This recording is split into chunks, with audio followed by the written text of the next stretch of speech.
আসসালামু আলাইকুম। এই গহীন অরণ্য একদম পেকুর জন্য প্রকাশিত।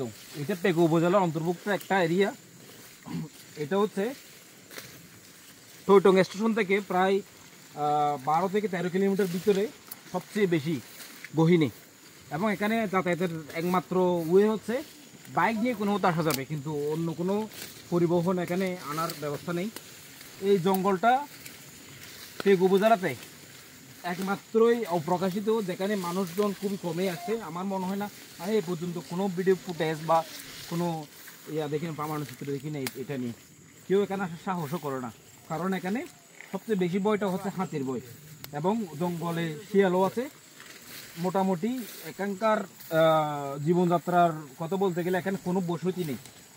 ওই জুমপাড়ার মানুষ এখানে এসে বিকেল টাইমে এসে এগুলা তারা নিয়ে যায়, এবং এত দূর হেঁটে হেঁটে তারা যে পরিশ্রম করে এখানে গরু লালন পালন করতেছে, এটা একটা দুঃসাহসিক ব্যাপার। কারণ এখানে সহজে মানুষ আসার কোনো উপক্রম নেই।